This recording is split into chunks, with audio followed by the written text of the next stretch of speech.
Good evening, everybody. Welcome to this evening episode of Pursue. And today we have Pursue 7E, which is Neuropathology, and we are streaming live from Jodhpur via Kolkata. And with us we have Dr. Vikarn Vishwajeet, who is a postgraduate from PGI Chandigarh. He has done his BM Histopathology from PGI Chandigarh. Presently, he is an assistant professor in the Department of Pathology and Lab Medicine at AIIMS Jodhpur. He's got multiple publications in index and national and international journals, and he's an expert in neuropathology, and he will be talking today on demyelinating and neurodegenerative disorders in the central nervous system. Before I ask Dr. Vishwajeet to take over, let me request all of you to please keep your mic muted, your camera off, and please do not share your screen. With this, let me ask Dr. Vikarn Vishwajeet to take over, sir. Please start and share your screen. Thank you. Thank you, sir.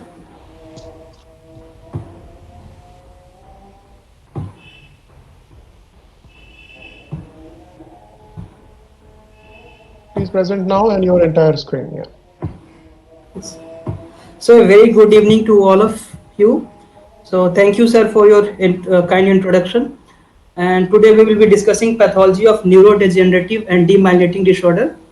So first we will discuss neurodegenerative disorder, followed by demyelinating disorder. We will try to cover the major topics in these areas. So before I will start, I will put disclaimer. In this slide, various diagrams and images are included, and each diagram and images are duly cited. And I want to express my sincere gratitude to all my teachers from PGI Chandigarh. And finally, the presentation is aimed mainly for postgraduate training and is simplified with representative images. Please share your full screen, sir. Your full screen is not seen. It is not yet. No.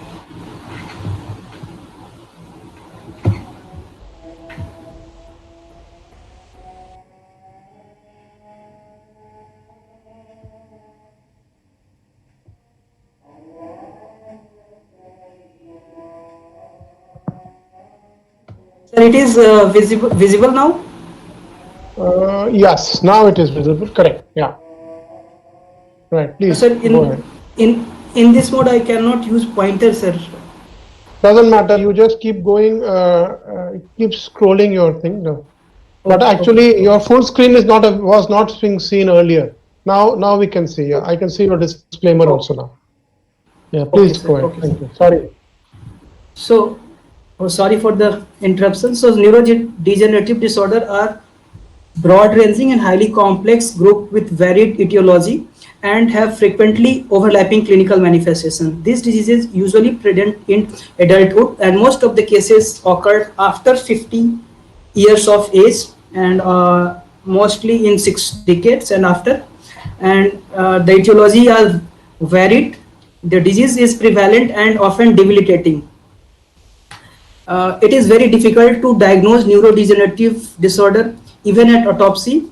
So in most of the cases, biopsies are not usually done because the findings are very overlapping, and often this disease do not have a definite cure yet. So it is often not recommended to biopsy these lesions. So most of these lesions are diagnosed on autopsy studies. These diseases have unclear etiology with genetic and environmental factors implicated. So clinically, the clinical presentation in this disorder varies between and within diseases, and patient can present either as a pure form or a combination of dementia, psychiatric disturbances, or movement disorders. So dementia is characterized by progressive memory impairment and global cognitive decline with aphasia, apraxia, agnosia, and loss of executive functions.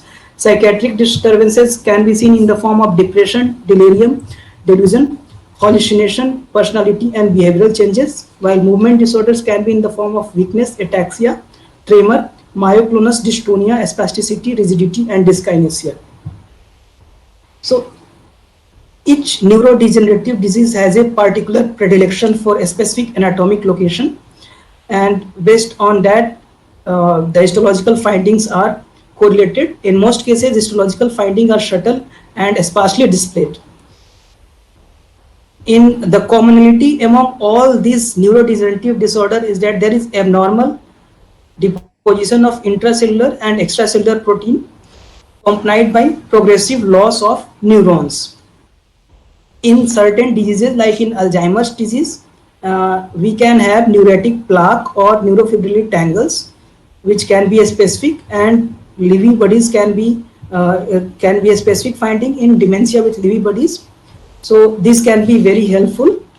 So most common neurodegenerative disorder encountered is the Alzheimer's disease, and second most frequent is the Parkinson's disease. In this disorder, a biochemical and genetic basis has been postulated. So before proceeding further, let's have a brief classification of the neurodegenerative disorders. So neurodegenerative disorders are dominantly classified into two subtypes based on the dominant manifestation. It can either present as cognitive disturbances or movement disturbances. So among the cognitive disturbances, there can be temporoparietal degeneration, which can present with memory disturbances. And in this disorder, there is particular degeneration of the hippocampus and cortical neurons of temporal and parietal lobes. The classical disease in this category include Alzheimer's disease and dementia with Lewy bodies. The second category is frontotemporal degeneration.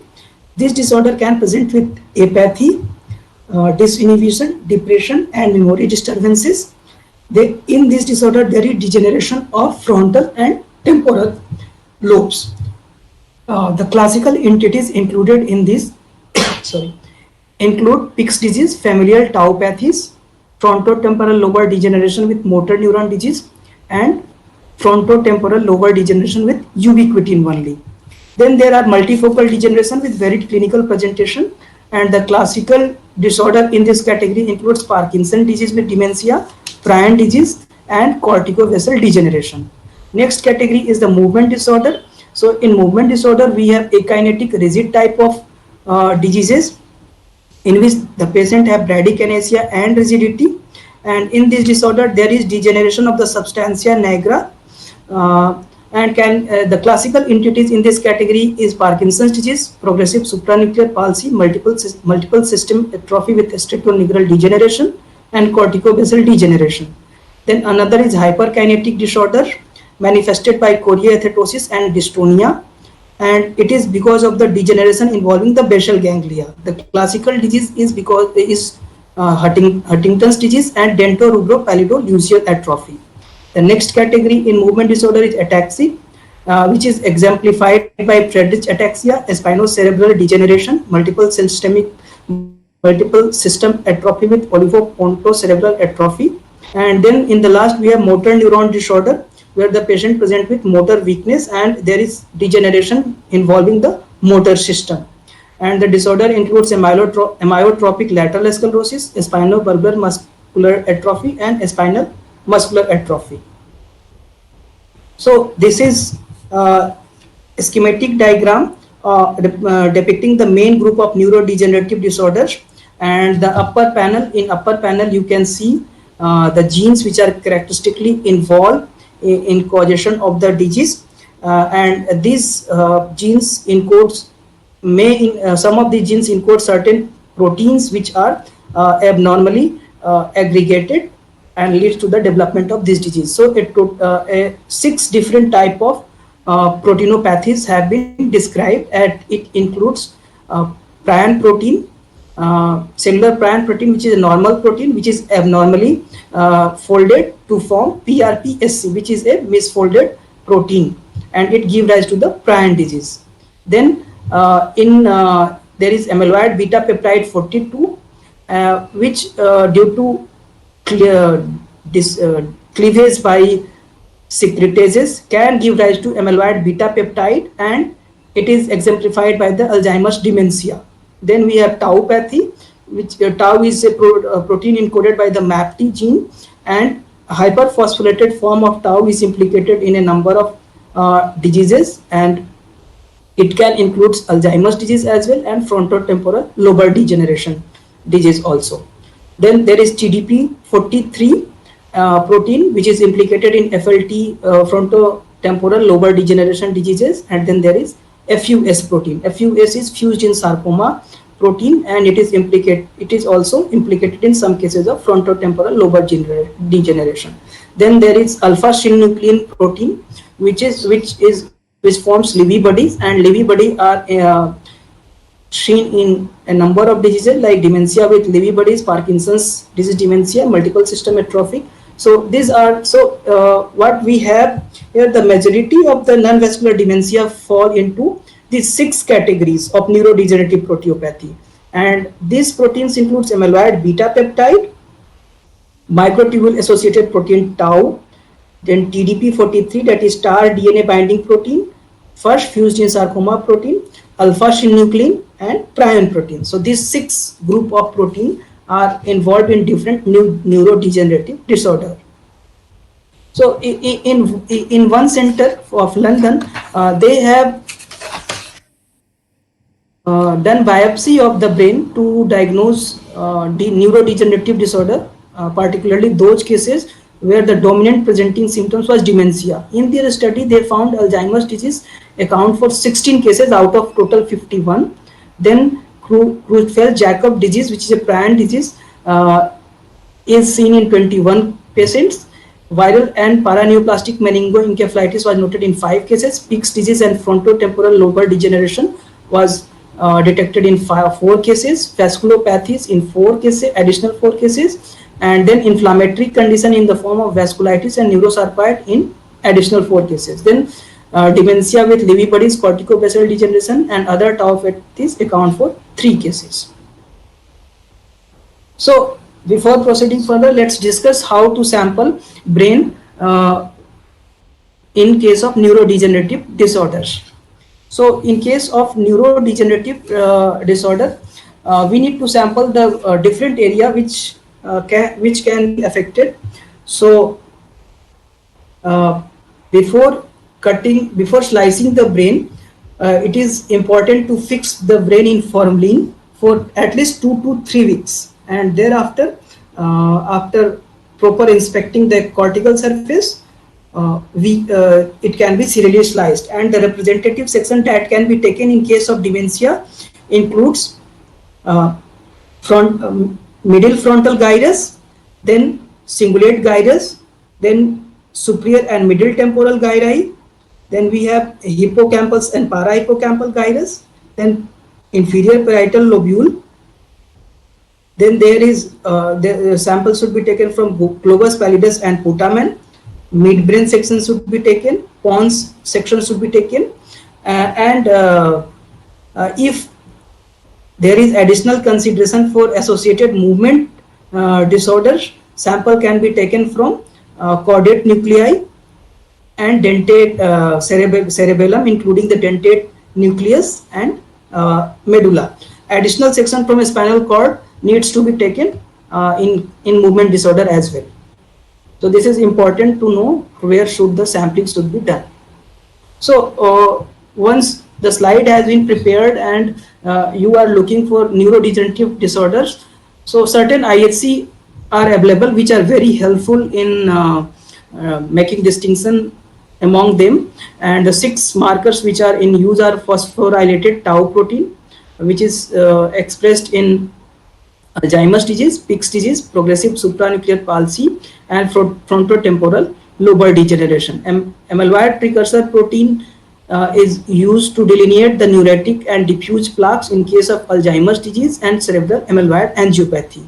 Ubiquitin marker can be used for diagnosis of dementia with Lewy body, Parkinson's disease, motor neuron disorder, multiple system atrophy, and frontotemporal lobar degeneration. Then alpha synuclein can be used to detect Lewy bodies in dementia with Lewy bodies, Parkinson's disease, and multiple system atrophy. TDP43 is expressed in FLT, frontotemporal lobar degeneration with motor neuron disease, and human prion protein can be used in a specialized laboratory for detection of prion disease. So in this class, in this presentation, we will discuss Alzheimer's disease, dementia with Lewy bodies, frontotemporal dementia, and a few points about the prion disease, and then we will move to the demyelinating disorder. So Alzheimer's disease is the most common cause of dementia in uh, older patients, and it accounts for 50% to 90% of total neurodegenerative disorder in adults. The disease usually become clinically apparent as gradual impairment of higher cognitive function. As the disease advances, there is deficit in memory, visuospatial disorientation, judgment, personality, and language problems. This disease is typified by accumulation of amyloid beta and tau protein in a specific brain region, and this is the main proteins responsible for the pathogenesis of Alzheimer's disease. This peptide, amyloid beta peptide, aggregate readily and forms beta pleated sheets and binds congruent. So just a few lines about the pathogenesis of Alzheimer's disease. So in Alzheimer's disease, so this is normal amyloid precursor protein. In normal condition, it is cleaved by alpha secretase and gamma secretase, and this peptide which is generated is usually normal. While when the amyloid precursor protein is cleaved by beta secretase and gamma secretase, there is generation of abnormal peptide. That amyloid beta peptide is generated, and this abnormal beta peptide aggregate abnormally and leads to the formation of amyloid fibril. So once amyloid beta peptide generation occurs, it can directly damage the neurons by oxidative damage and excitotoxicity, or it can abnormally aggregate within the neurons to form neuritic and diffuse plaques, and as well as neurofibrillary tangles, which further leads to the clinical cognitive and behavioral abnormalities. So coming to the gross pathology, so grossly brain examination in these patients shows varying degree of atrophy, mainly affecting the cortical areas. Then hippocampus, amygdala, and corresponding white matter atrophy can also be noted. Due to the extensive atrophy there of both white matter as well as gray matter, there can be dilatation of the ventricles, which can lead to hydrocephalus ex vacuo. Cortical atrophy is most striking in mesotemporal areas with variable involvement of parietal and frontal lobe. And so in this picture what you can see is there is generalized cortical atrophy with, you can see, widening of sulci and narrowing of gyri. So sulci widening and narrowed gyri. So this is a coronal slice, and here you can see there is also there is atrophy of the hippocampal area and also white matter atrophy, giving appearance of your hydrocephalus ex vacuo type appearance. So microscopic pathology in Alzheimer's disease includes deposition of beta amyloid peptide in neuropil as diffuse and neuritic plaques. Then there can be formation of fibrillar polymers of hyperphosphorylated tau protein in the form of neurofibrillary tangles and neuropil threads. Additionally, there can be neuronal loss, gliosis, and cerebral amyloid angiopathy. Neuronal loss and gliosis are non-specific finding, while these amyloid plaques and neurofibrillary tangles are the relatively specific finding for Alzheimer's disease. So this is a picture of you can usually diffuse plaques are not obvious or evident on light microscopy, so silver stains and HC are often used for the diagnosis. So this is a case of diffuse plaque. You can diffuse plaque and then downward source presence of this neuritic plaque. So neuritic plaque has a dense eosinophilic core surrounded by this dystrophic neurites. So this is the silver stain, and in this silver stain you can see neuritic. This denotes the neuritic plaques, and which are highlighted by the ubiquitin immunohistochemistry. So the upper diagram shows diffuse neuritic plaque, while the lower diagram shows diffuse plaques, while the lower diagram shows neuritic plaque. So neuritic plaque has a eosinophilic core which may be surrounded by dystrophic neurites. And then we have this neurofibrillary tangles. So neurofibrillary uh, tangles in neocortical neurons can appear as a pale basophilic fibrillary inclusion in the site in the cell bodies of neurons, and they stand with they take the shape of neurons in which they are seen. This is a silver stain, Balchowski silver stain, uh, and then you have IHC tau protein can be used to demonstrate these neurofibrillary tangles, and this is ubiquitin immunohistochemistry to delineate the uh, your neurofibrillary tangles. So wherever neurofibrillary tangles occur, it usually take the shape of cell body. If it occurs in pyramidal neurons, it is usually in the form of elongated appearance, while when it occurs in a smaller neurons, round neurons, it can take the form of globose form, globoid type of form it can take. Then this is the histological picture of cerebral amyloid angiopathy, and here there is deposition of beta amyloid peptide in the wall of cortical vessels, which can also involve leptomeningeal as well. And you can see this deep eosinophilic acellular material in the wall. This is amyloid, and often there is concentric arrangement of these amyloid deposits. Sometimes the vessels can be completely occluded by the amyloid deposition. Often the endothelial cells may undergo apoptosis.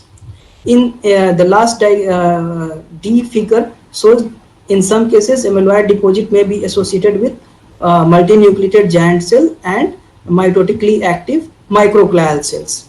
So this can be confused at times.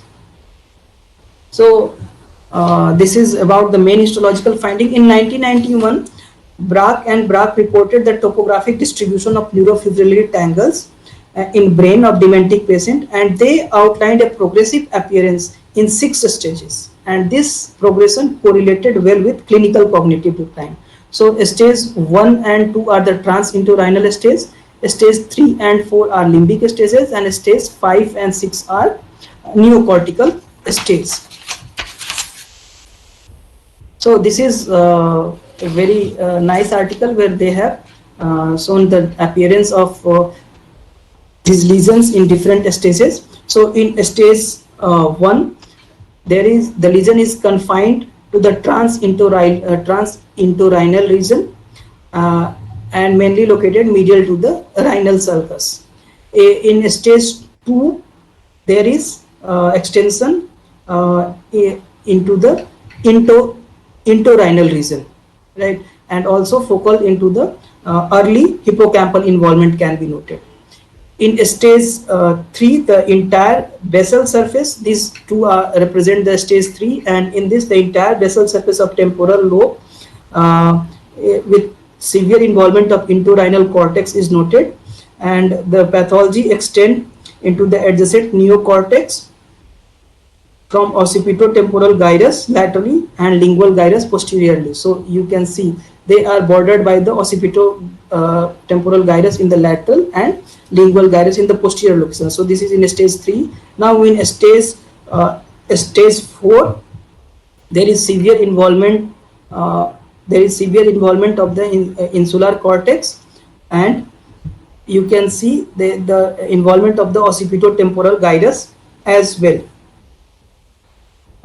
Finally, in stage 5, the lesion extends to the superior temporal gyrus. Stage 6 is identified by extension into the parastriate area, peristriate area, and primary areas of the neocortex, the straight area of the occipital neocortex. So these are the different 6 stages in which the authors have described progression. Then the histological finding can be confused with certain entities. It can be confused with age-related changes, which is not associated with dementia. So in these cases, neuritic plaque and neurofibrillary tangles can be seen, but usually in age-related changes, diffuse type of plaques are noted.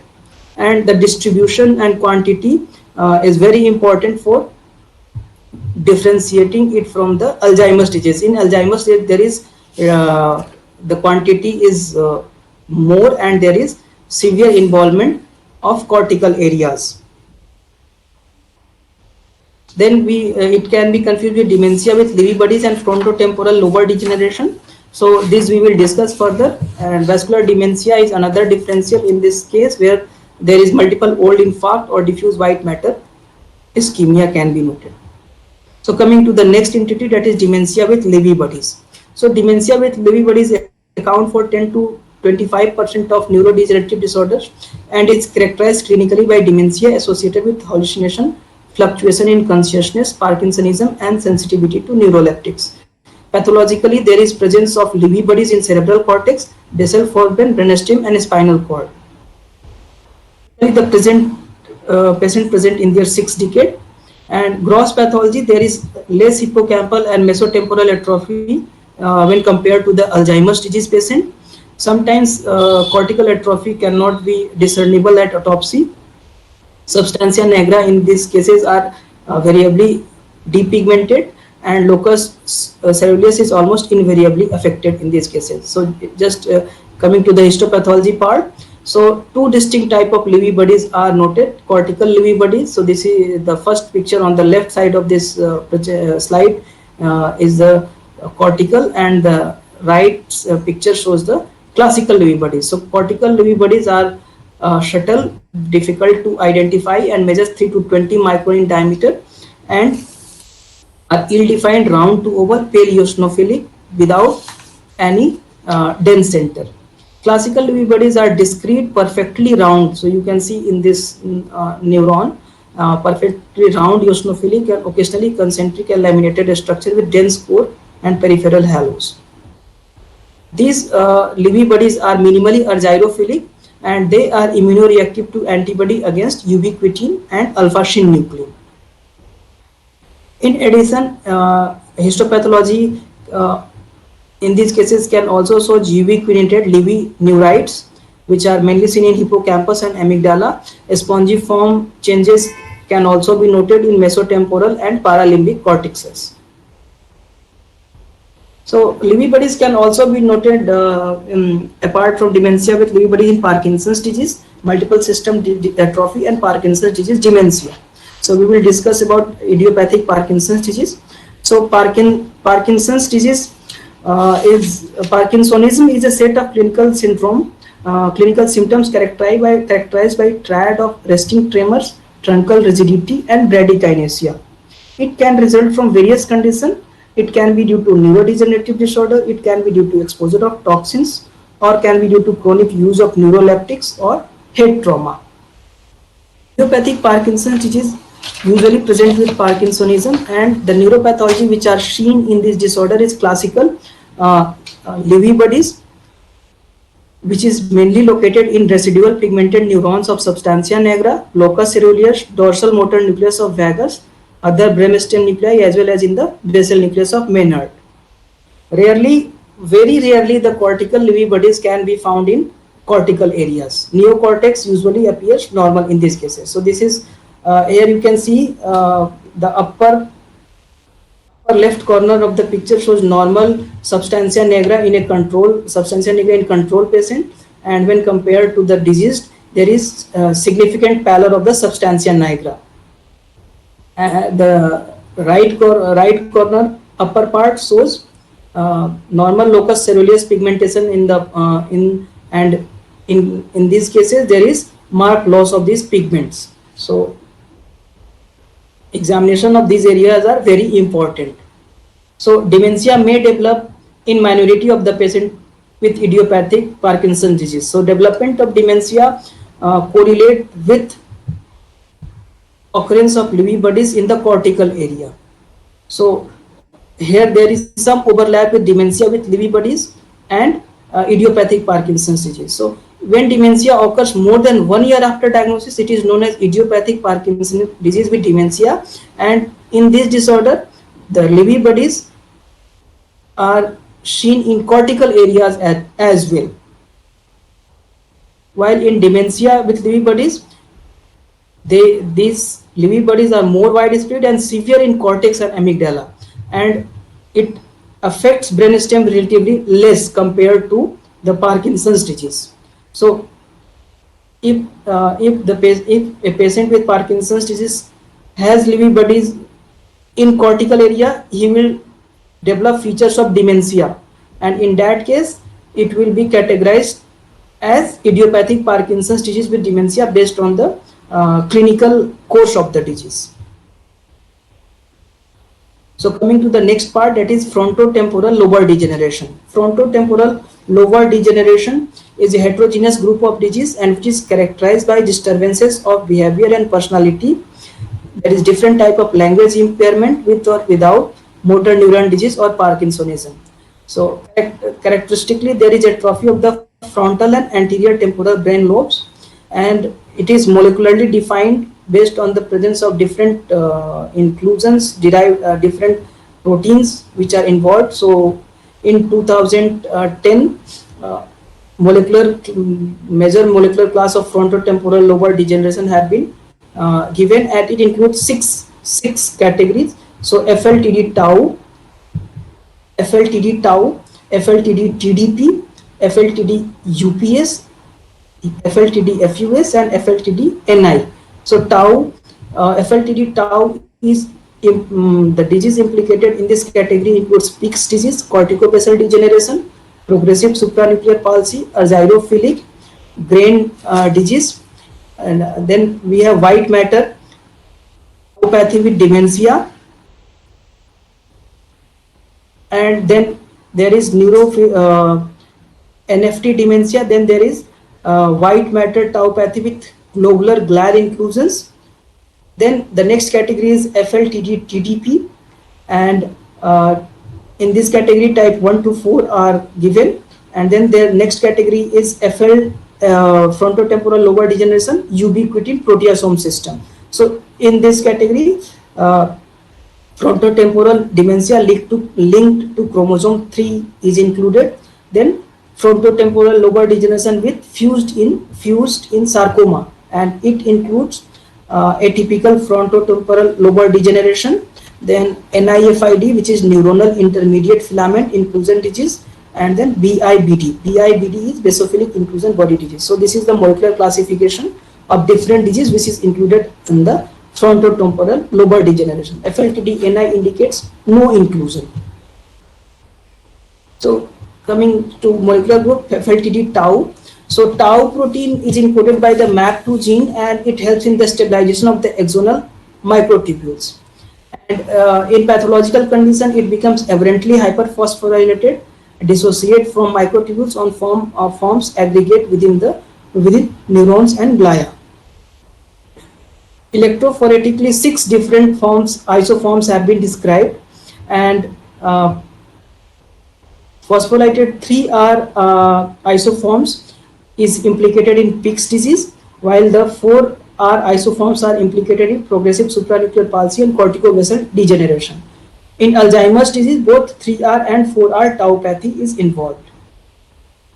Coming to the next, FLTD TDP. So this is the most common subgroup, and it is associated with TAR DNA binding protein 43, which is involved in transcription repression.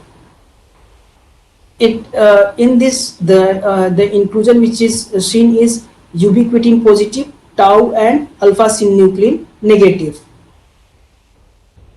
Then we have FLTD ubiquitin proteasome system. Here the neuronal inclusion are characterized by positivity by ubiquitin and P62 positivity.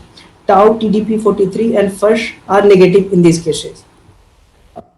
Then we have frontotemporal lobar degeneration with FUS, that is fused in sarcoma group, and in this the inclusions are positive for ubiquitin, but they are negative for tau and TDP. They harbor FUS first gene mutation, and the disease which are included are BIBD, basophilic inclusion body disease, and frontotemporal lobar degeneration with intermediate filaments. So this is about the molecular classification of frontotemporal lobar degeneration. Now the Pick's disease is a common within the frontotemporal lobar degeneration. And here you can see the characteristic atrophy of the frontal and the temporal lobe. So you can see the characteristic atrophy of the frontal and temporal lobe, and on coronal slicing you have atrophy of the hippocampal areas and temporal areas.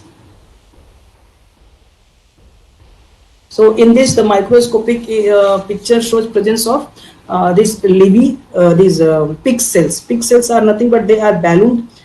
They are balloon cells with achromatic cytoplasm and have an eccentric nucleus. So upper left picture shows presence of pig cells, while the upper right picture shows presence of pig's bodies. So pig's bodies is a slightly basophilic appearance, and they can be seen in pyramidal cells of the cortical neurons and in or in the dentate cells of the hippocampus.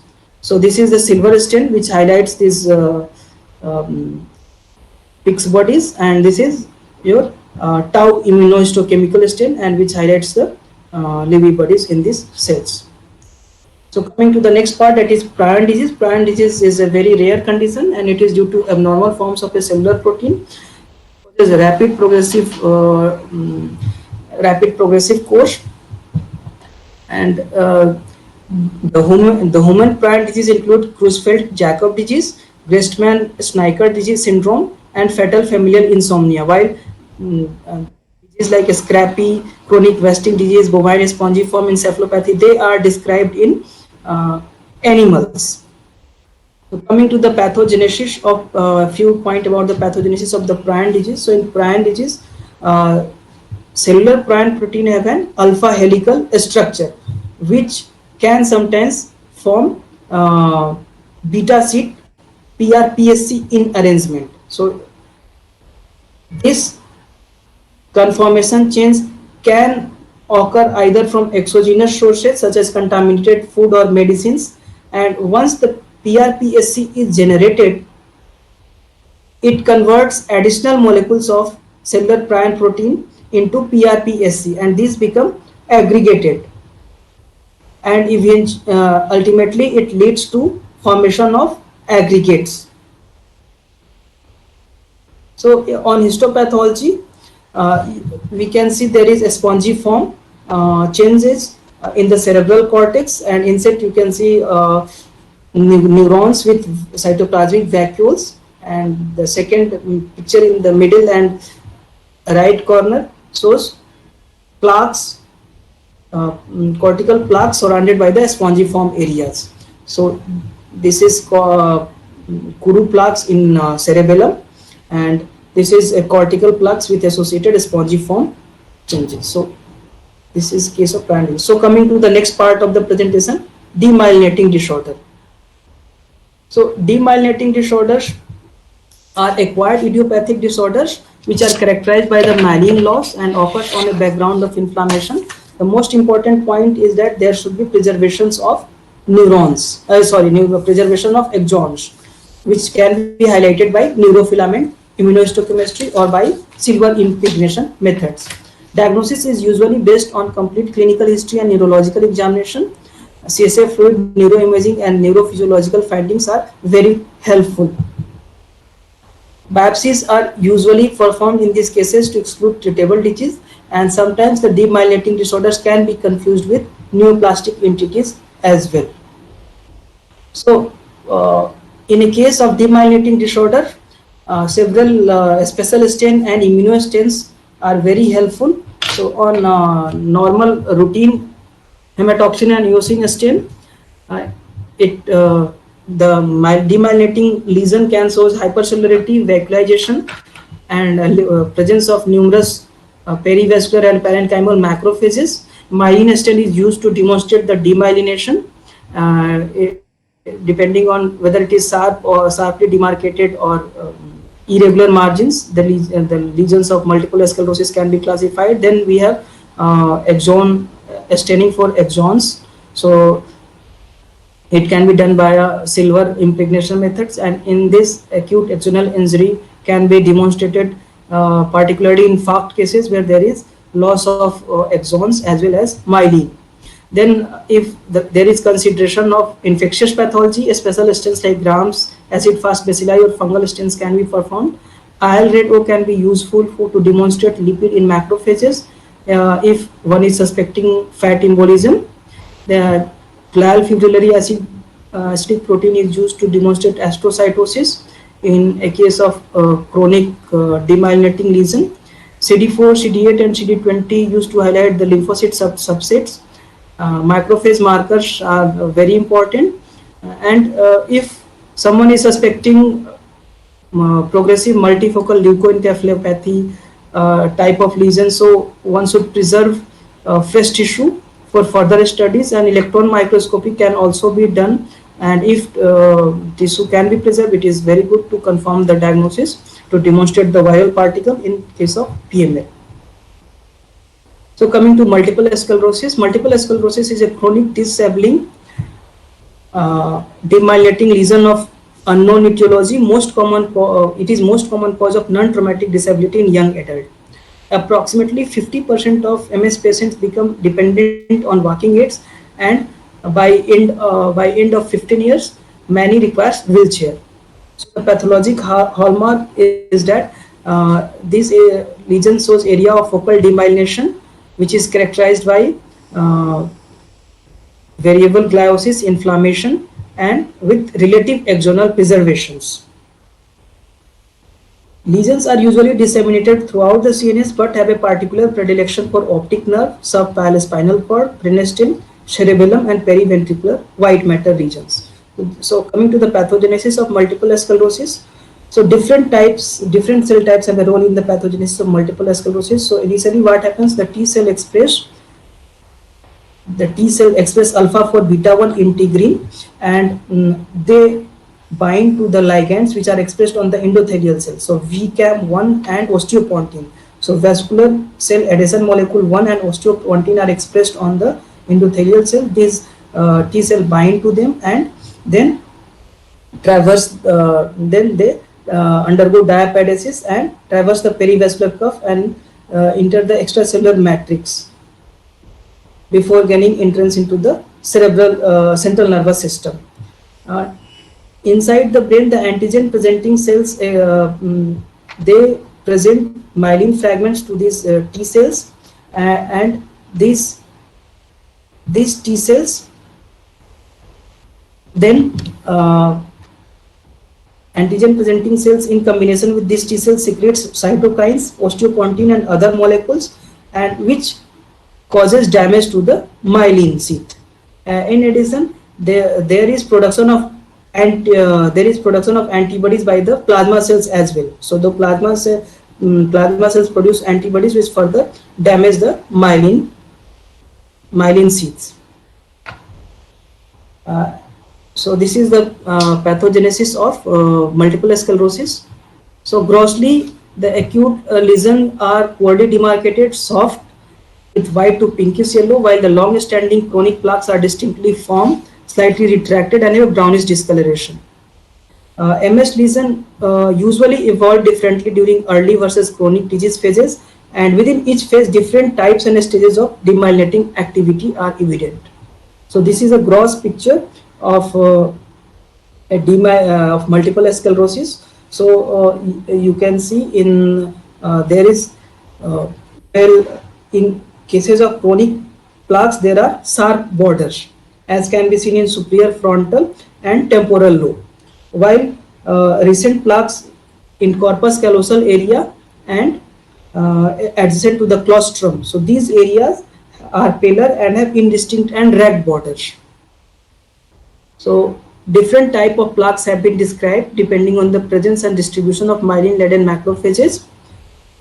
So different stains which are helpful for classifying these are Luxel fast blue PS, Balchowski silver impregnation, CD68 and neurofilament protein. Acute active plaques are characterized by hypercellular demyelinating lesions with relative axonal preservations.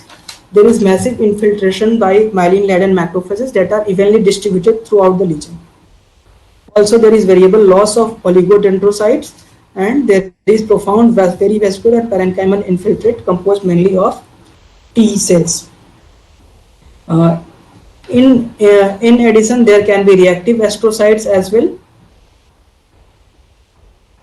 And next, this is a histological picture of your active lesion of multiple sclerosis. So you can see a highly cellular lesion which is chiefly comprises of the perivascular macrophages and lymphocytes along with some astrocyte proliferation. And this is the Luxel fast blue PS stain in the upper right corner of the picture, and it shows relatively sharp demarcation, although not as sharp as in chronic lesion. And higher magnification shows presence of these macrophages with engulfed myelin in the cytoplasm. In active cases, the myelin stain blue in the cytoplasm of these macrophages. And then this is the CD68 immunostain, which highlights the collection of macrophages in this area. An important finding in multiple sclerosis, there is relative preservations of axons despite the loss of myelin. There is preservation of the axons, which is shown here by the silver Balchowski stain. Then coming to the chronic active plaques. Chronic active plaques are the demyelinated lesion with relative axonal preservation and have a sharply defined margins. Here there are myelin-laden macrophages which accumulate centrifugally and expanding the plaque at the edges and diminish towards its hypocellular diminish towards it. It is hypocellular, inactive, and densely gliatic center. So it has the lesion is expanding centrifugally, and while in the center there is densely gliatic scar. Smoldering demyelinating plaques are characterized by inactive center surrounded by a rim of activated macrophages and microglia, few of which contain myelin degradation product. Inactive plaques are completely demyelinated lesions characterized by extensive loss of axons and oligodendrocytes, extrogliosis, and relatively less infiltration of macrophages and lymphocytes. Shadow plaques represent remyelinating lesions, and they are sharply circumscribed lesions of reduced but not absent myelin staining. So acute and chronic active plaques are more commonly found in fulminant or early multiple sclerosis cases as well as in secondary progressive cases, while smoldering and inactive plaques predominant in patients with primary progressive or secondary progressive multiple sclerosis. So this is a histological picture of a chronic inactive scar of multiple sclerosis. So here you can see intact white matter in the left side of each microphotograph, while on the right side there is pallor and myelin loss as demonstrated by the Luxel fast blue PS staining, and also in the same stained picture you can see presence of numerous corpora amylacea, which is provide evidence for ongoing reactive astrogliosis as well. So in this, so there is relative preservation of the axons as you can see here, while this is immunohistochemistry against the myelin proteolipid protein peptide, and here you can see the loss of myelin in the right half of this microphotograph. Coming to the next, Ballows concentric sclerosis is a rare variant of multiple sclerosis, and it gives a characteristic large concentric lesion in the CNS. The center of the lesion is oldest, whereas the peripheral rim of demyelination are recent. Here the band of preserved myelin are narrower than demyelinated band, and their inner margin are sharp, while the outer margin are ill-defined. In the so usually these patients have an acute onset, and age can range from 20 to 50 years of age. There is a steady progression. The clinical spectrum can range from steady progression to major disability, and death can occur within months.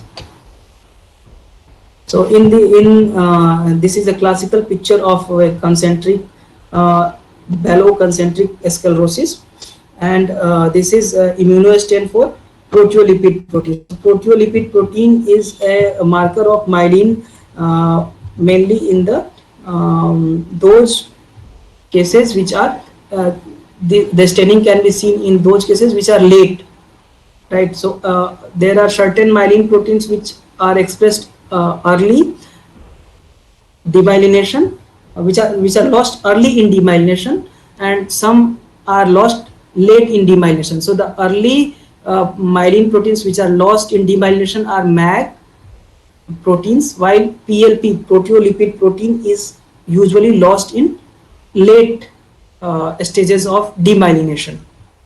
So this is a proteolipid protein immunohistochemistry. So higher magnification shows the relatively preserved area and adjacent lost area. And this is myelin associated glycoprotein MAG immunohistochemistry, which shows loss of myelin.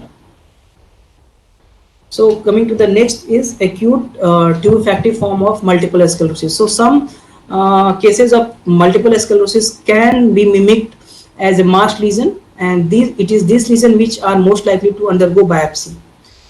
And even on biopsy, these lesions, because of their increased cellularity, they can be confused for malignancy. But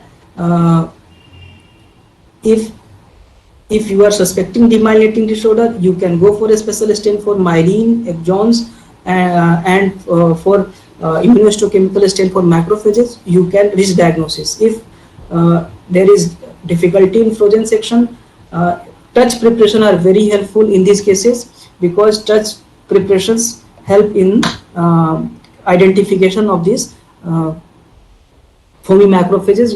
While in crust smear, they cannot be readily appreciated. So this is a case of tumefactive form of multiple sclerosis. So in this you can see the lesion is highly cellular and it appears like a malignancy. Right. So often the nuclei in this condition is pleomorphic here, while the touch preparation in this case characteristically shows the presence of this foamy macrophages along with scattered RBCs in the background. So you can see these macrophages are well demonstrated on the touch preparation on frozen sections. This is the bottom picture shows Luxel fast blue PSA stain, which demonstrate the demyelinating age of the lesion. So to avoid misdiagnosing these lesions as malignancy, always bear in mind the possibility of demyelination. Review the clinical, radiological and laboratory finding with the clinician when you are dealing with such lesions. Ask for a stain for myelin, neurons, and also for macrophages. So in this way you can be able to differentiate the tumefactive lesion of multiple sclerosis from gliomas. So one important differential diagnosis for demyelinating lesion is a stroke. So in fact, what happens, there is loss of both myelin as well as exons. So the bottom picture shows silver preparation, Balchowski stain. So you can see loss of exons in the along with myelin. The loss of myelin is appreciated in the upper right corner of the picture, while the loss of exons is appreciated here in the in bottom picture. So this is a case of infarct. This is not a case of multiple sclerosis. However, correlation should be always be done with clinical and radiological findings. So coming to the next group of demyelinating disorder, neuromyelitis optica. So initially, because of its demyelinative appearance and occasional areas of hemispheric myelin damage, it has been considered as a form of multiple sclerosis. But recent work have demonstrated that immune attack in these cases is not directed against myelin or oligodendroglial component, but rather it is directed against the aquaporin 4 water channel. So this disease is seen in adults and has a particularly prediction for women and Asian ethnicity. So The main neuropathological finding consists of combination of marked necrotizing myelopathy involving optic nerves and longitudinally extensive myelitis. In neuromyelitis optica, there is immune attack directed against the astrocytic water channel protein aquaporin 4. Clinically, the patient presents with decreased visual acuity, loss of visual fields accompanied by sensory loss, weakness, problems with bladder and bowel control. So a few points about the pathogenesis. So aquaporin 4 peptide are recognized by the T cells, which then are polarized to helper T subtype 17 phenotype, and they provide help to the B cells, and B cells then differentiate into the plasmablast, and which produces aquaporin 4 antibodies. So this is happening outside the CNS, and aquaporin 4 circulate in the blood and enters the central nervous system, and where it interacts with the aquaporin 4 protein. Aquaporin 4 protein in brain is expressed on astrocytic end feet that abut the blood vessels and the pyometer. And once it interacts with the aquaporin protein, when there is interaction between the aquaporin 4 antibodies and aquaporin 4 present on these astrocytic food processes, so there is antigen antibody complex formation with activation of the complement pathway. So there is C1q complement is activated, and it will finally lead to the uh, lytic damage. So finally it will lead to the lytic damage. So this is the pathogenesis of neuromyelitis optica. So grossly gelatinous discoloration is noted, which can be sometimes yellowish granular, uh, and the lesion mainly involve the optic nerves and spinal cord. On histopathology, the characteristic difference between neuromyelitis optica and multiple sclerosis includes active lesion with presence of granulocytes and eosinophils, which are usually which usually lacks in multiple sclerosis cases.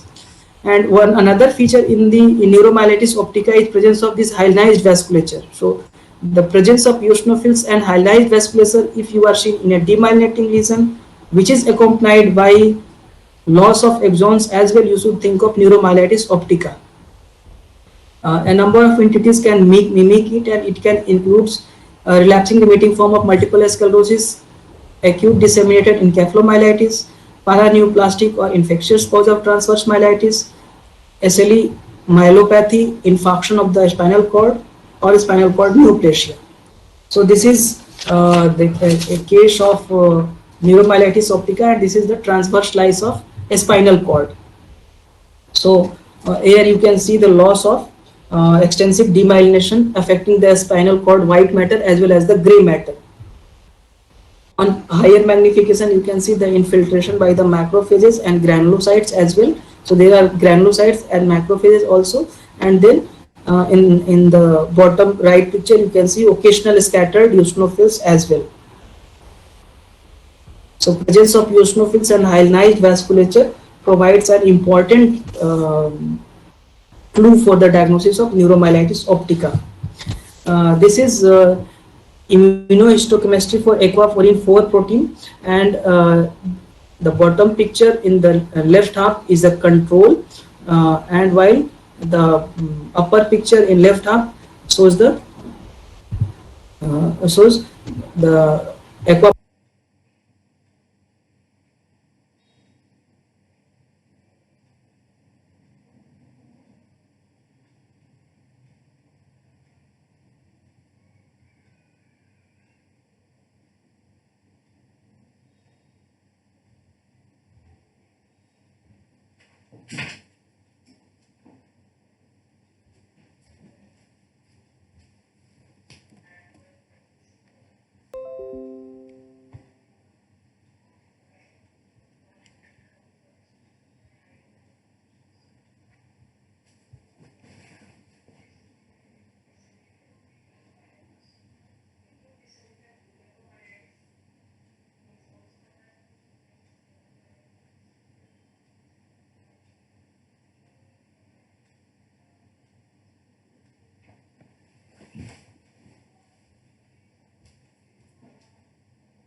fast blue PS stain.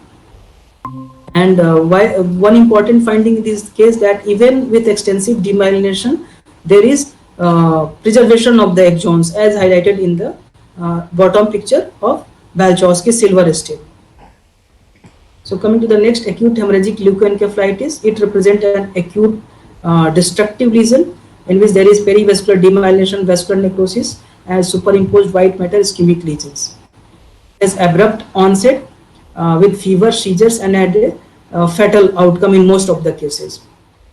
In most cases, the patient had an episode of upper respiratory tract infection, and it may follow exposure to a variety of drugs, viral examptions, or immunization. So on histopathology, you can see characteristic myelin pallor, hemorrhage, and vascular necrosis. So here you can see the vascular necrosis around the vessels, perivascular necrosis and myelin loss. Then you can have this you can have axonal asperates because these lesions often have prominent axonopathy.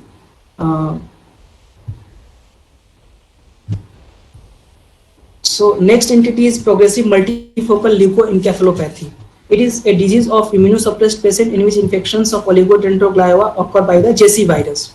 It results in widespread demyelination and occasionally cavitation of the white matter. The predisposed individuals are mainly immunocompromised adults and often seen in the setting of human immunodeficiency virus infections. Often chronic infections, inflammatory lesions, and iatrogenic immunosuppressions can lead to development of these lesions. So in this picture, you can see multiple patches of myelin loss. Inflammatory cells are relatively sparse in these cases. Luxal fast blue stain highlights the patches of myelin loss. Numerous enlarged plum-colored oligodendroglial nuclei are seen, and you can see the margination of chromatin in these cases. On ultrastructure examination, these viruses appears as stick and ball pattern, so it can be helpful in the diagnosis.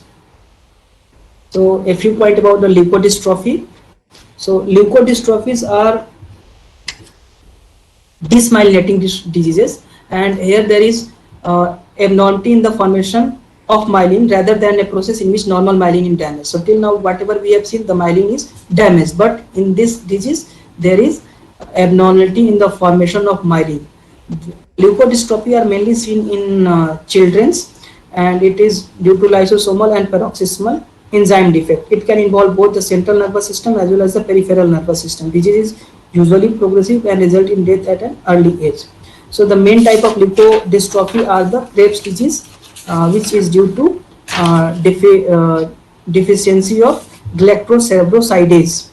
Another is metachromatic leukodystrophy. Metachromatic leukodystrophy is due to deficiency of aryl sulfatase A, and the other type of adrenoleukodystrophy includes Van disease, Pelizaeus-Merzbacher disease. So what happens in this disease? Sulfatides are produced, but they are not degraded by the oligodendroglial cells and Schwann cells. So because of that, they get accumulated within the macrophages. So in this microscopic picture, this is a you can see large number of macrophages containing numerous granules of sulfatide. This is a Luxal fast blue PS stain, and on ultrastructural appearance, there is prismatic or tuff stone type of inclusions are noted within the cytoplasm of macrophages. So other demyelinating disorders include subacute sclerosing panencephalitis, which can follow infections after measles. Then there is HIV leukoencephalopathy and vacuolar myelopathy, which reflect myelopathic process with several patterns in which HIV virus damage the white matter. Then there is Binswanger encephalopathy, which is also known as subcortical arteriosclerotic encephalopathy. It is an ischemic process in which microvasculopathies accompanies diffuse white matter damage, and dementia is often observed. Then there are CADASIL. CADASIL is cerebral autosomal dominant arteriopathy with subcortical infarct and leukoencephalopathy. In this, the white matter shows myelin pallor, cystic tissue loss, and vasculopathy.